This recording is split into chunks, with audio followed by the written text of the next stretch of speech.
வணக்கம் நண்பர்களே, நான் உங்கள் ராஜேந்திரன் பேசுகிறேன்.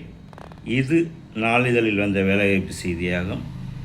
ரயில்வேயில் 11,127 பணியிடங்கள். இந்திய ரயில்வே துறைக்கு ஆட்களை தேர்வு செய்யும் ரயில்வே தேர்வாணையம் மூலம் 11,127 உதவி லோகோ பைலட் ஆட்தேர்வுக்கான அறிவிப்பு வெளியாகியுள்ளது. இதில் தெற்கு ரயில்வேயில் சென்னை 186 பணியிடங்கள் நிரப்பப்பட உள்ளன. ITI, டிப்ளமோ, BE, பிடெக் என சம்பந்தப்பட்ட துறை சார்ந்த படிப்பு படித்தவர்கள் விண்ணப்பிக்கலாம்.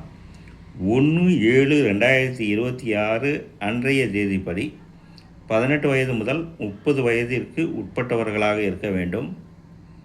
அரசு விதிமுறைகளின்படி வயது தளர்வு உண்டு. கணினி வழி முதல் நிலை தேர்வு, இரண்டாம் நிலை தேர்வு, கணினி வழி திறனாய்வு தேர்வு, ஆவண சரிபார்ப்பு, மருத்துவ பரிசோதனை அடிப்படையில் தகுதியானவர்கள் தேர்வு செய்யப்படுவார்கள். கணினி வழி முதல் நிலை, இரண்டாம் நிலை தேர்வுகள் ஆங்கிலம், ஹிந்தி, தமிழ், தெலுங்கு, மலையாளம், கன்னடம், உருது, மராத்தி, குஜராத்தி, பெங்காலி உட்பட 15 பிராந்திய மொழிகளில் நடத்தப்படும். கணினி வழி திறனாய்வு தேர்வு ஆங்கிலம், ஹிந்தி மொழிகளில் நடைபெறும்.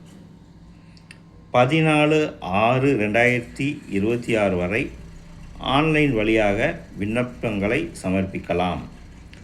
விண்ணப்ப நடைமுறை சம்பந்தப்பட்ட விரிவான விவரங்களை https://www.rrbchennai.gov.in என்ற இணையதளத்தில் தெரிந்து கொள்ளலாம். நண்பர்களே, இது நாளிதழில் வந்த வேலைவாய்ப்பு செய்தியாகும். தகுதியுடைய நண்பர்கள் இந்த செய்தியை முழுமையாக நன்கு படித்து பார்த்தும் கொடுக்கப்பட்டுள்ள இணையதளத்தில் வேலை, வயது, கல்வி தகுதி, தேர்வு செய்யப்படும் முறை போன்ற அனைத்து தகவல்களையும் இணையத்தில் முழுமையாக தெரிந்து கொண்டு விண்ணப்பிக்கவும். இந்த செய்தி நாளிதழில் வந்த வேலைவாய்ப்பு செய்தியாகும். வணக்கத்துடன் உங்கள் ராஜேந்திரன்.